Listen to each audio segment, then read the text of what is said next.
Ini saya nggak tahu intinya apa ini Pak RT.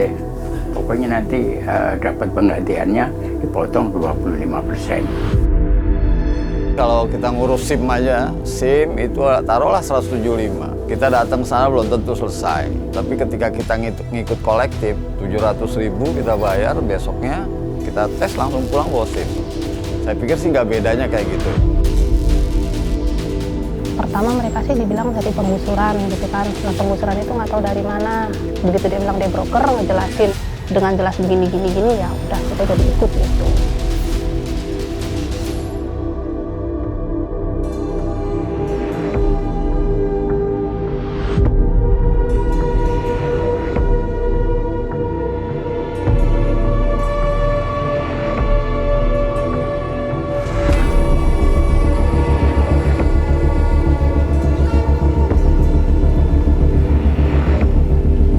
Jakarta selalu punya cerita, termasuk kehidupan kawasan bantaran sungai yang selama ini hampir tak pernah absen dari genangan air dan banjir.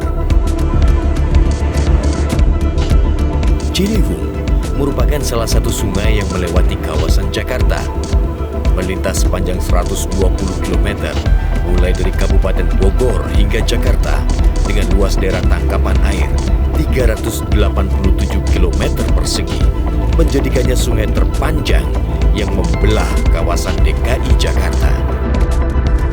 Dan sudah menjadi rahasia umum, luapan air Sungai Ciliwung kerap merendam sebagian wilayah di Jakarta. Menjadi sebuah fakta, masalah menahun yang terus dihadapi masyarakat ibu kota. Sungai Ciliwung menjadi pekerjaan rumah turun-temurun pemerintahan Jakarta dalam satu dekade terakhir. Sejak tahun 2012, normalisasi Ciliwung menjadi sebuah proses panjang sepanjang aliran sungainya. Dinilai dalam kondisi kritis, Ciliwung masuk daftar 15 sungai yang harus dipulihkan oleh pemerintah.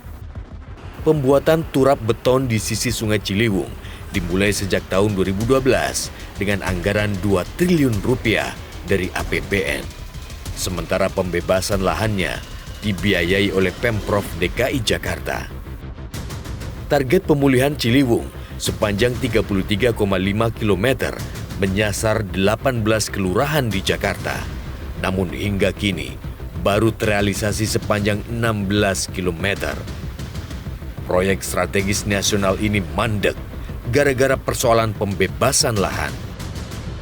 Wilayah RW 03 Kelurahan Cawang, Kecamatan Kramat Jati, Jakarta Timur, masuk dalam kawasan pembebasan lahan proyek Ciliwung. Warso mengaku sudah 55 tahun menempati rumah tinggalnya di tepian Sungai Ciliwung. Namun ia mengaku tidak pernah sekalipun mendapatkan sosialisasi pembebasan lahan. Baru Januari tahun 2022, ia didatangi pengurus RT setempat dan diminta menyerahkan sejumlah dokumen penting. Mereka pun manut-manut saja saat Ketua RT 08 menyebut ada potongan 25% untuk nilai ganti rugi lahan. Ya pokoknya di awal 2022 Pak RT-nya datang ngasih tahu kalau kita nih rumahnya mau digusur. Katanya kan ada sodetan Kali Ciliwung. Itu. Nah, terus kita suruh ngumpulin berkas-berkas tuh yang KTP, KK, PBB, sertifikat ibaratnya rumah kalau ada kan gitu. Surat jual beli kan gitu. Jual beli apa semua pokoknya dikumplitin gitu. Namun hingga 1,5 tahun berlalu dan berkas-berkas sudah diserahkan, ganti rugi tak kunjung diterima. Mereka pun masih tetap tinggal di rumahnya. Sejak awal, Warso mengaku ikut arus pilihan warga setempat mengurus ganti rugi lahan secara kolektif. Namun uang kutip pengurusan hingga 25% dirasa terlalu besar. Dengan lahan seluas 55 meter persegi, setidaknya ia bisa mendapat ganti rugi 700 juta rupiah. Namun sesuai perjanjian di awal, akan dipotong 25% atau senilai 175 juta rupiah. Ini saya nggak tahu intinya apa ini Pak RT. Pokoknya nanti dapat penggantiannya dipotong 25%. Ya kita sih gimana ya, namanya kita di sini udah deal 25%. Kita nggak ada yang ini sih. Cuman Pak RW waktu itu maksudnya kita nggak ada yang inisiatif gitu. Apa udah kita ngurus sendiri aja gitu. Enggak emang. Ya sebetulnya kalau memang ada yang begitu Ya kalau ada temennya mungkin satu kalau dua orang ada yang menyuarakan begitu, misalnya mau bareng, ayo mungkin bisa ya pada berontak gitu mungkin. Berbekal informasi dari warga, Realitas menemui Gary yang namanya disebut-sebut mengurus berkas ganti rugi lahan di 6 wilayah RT. Gary adalah ketua RT 07 RW 03 Kelurahan Cawang.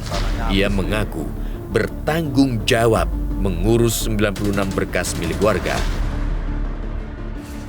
Nih, DCKTTRP. Ini batas dari pengukuran kemarin. Oh ini. Ini sampai sini. Jadi yang kesananya habis. Ini sambung sini ke sana habis. Jadi ini nanti kusisir dia. Ini termasuk RT. Iya. Sama rumah bawah itu kan dia. Oke Pak, Nah, ini ada ini satu lagi tandanya pada saat nanti pas tikungan. Tikungan itu ini dia. Sampai rumah bapak ini juga kena kok. Ini bapak ini sih habis, udah yang kesini habis lah. Nanti di ujung sana lagi nerusinnya. Gary pun tidak menampik, meminta warganya mengurus berkas secara kolektif lewat sebuah biro jasa dan potongan dana 25%. Menurutnya wajar-wajar saja. Nggak usah jauh deh kalau kita ngurus SIM aja. SIM itu taruhlah 175. Kita datang ke sana belum tentu selesai. Tapi ketika kita ngikut kolektif 700.000 itu udah lebih dari 300%. 700.000 kita bayar, besoknya kita tes langsung pulang bawa SIM. Saya pikir sih nggak bedanya kayak gitu ya. Saya rasa juga memang kalau untuk ngurus-ngurusnya juga kita juga belum tahu, hanya punya surat doang, kita nggak punya waktu juga, nggak ada uang juga. Ya itu artinya kita serahkan dengan secara warga juga nggak ada perjanjian apa-apa gitu. Tetap 25% ya silakan. Ini kesana habis.